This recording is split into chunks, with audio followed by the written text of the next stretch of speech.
In this section of the SolidPLANT 2014 demo, I'll be showing you how to use the many structural template features in SolidPLANT to rapidly create structural items in your plant design.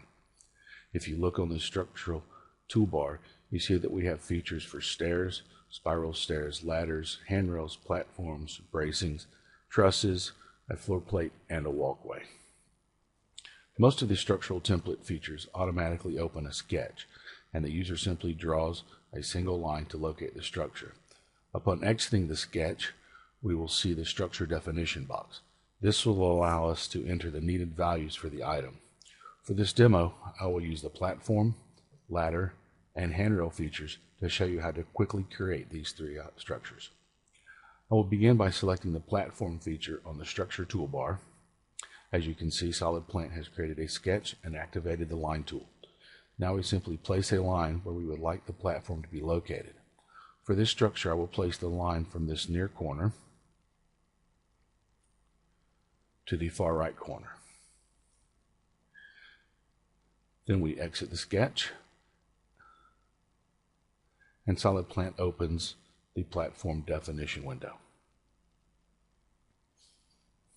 In the definition window, you can see that we have input areas for the width and depth of our platform, a flip side, and also check boxes for structure and handrails.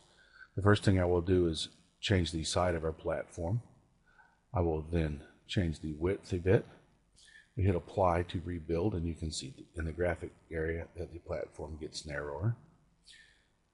I can place check marks in our handrail boxes to create or suppress sections of the handrail. Likewise, I can do the same with the structure. And you can see the structure on the bottom of the platform. For this demo, I don't want these handrails, so I will uncheck those. You can see they disappear from our graphic screen. And then we hit apply to make sure it's all rebuilt, and then close out our definition window. Here we have a very quick platform in SolidPLANT. The next item I want to do is place a ladder. Once again, we activate the ladder function. SolidPLANT creates a sketch and activates the line tool. I will place this line along the edge of the beam.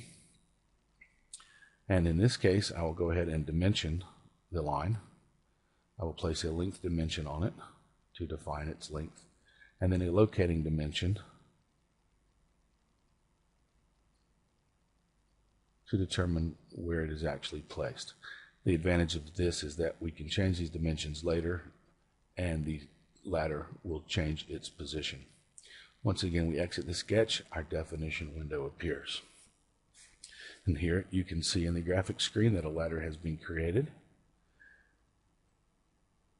In this instance, you can see that we have a ladder with a cage, and we don't want the cage, so we simply uncheck the show cage option, and the cage is hidden. We can then change some of our dimensions. I will change this to 200. And as I hit apply, you can see that the ladder is rebuilt. For our total height, this will be 3,000, as we want it to go to the next layer of our structure assembly. And here you can see a very quick ladder. And then we close our box. The last item I want to place in here is a handrail. So once again, we select our handrail function. Our sketch is open with the line tool active. The difference with our sketches in the handrail is that we will be placing more than one sketch segment. So I'm going to place this around the platform and include some of this structure with it.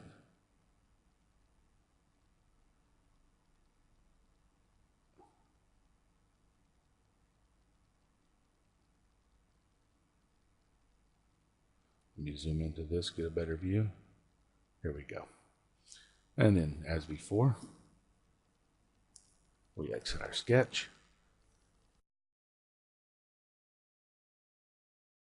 And our definition window appears with the item in the graphic area. On the handrail, we only have 2 dimensions. I will change the spacing on these. And then hit the apply button, and in the graphic area, you can see the handrail has rebuilt. So there you have it, SolidPLANT. Very quickly, using our structural templates, you can place structural items in your plant design.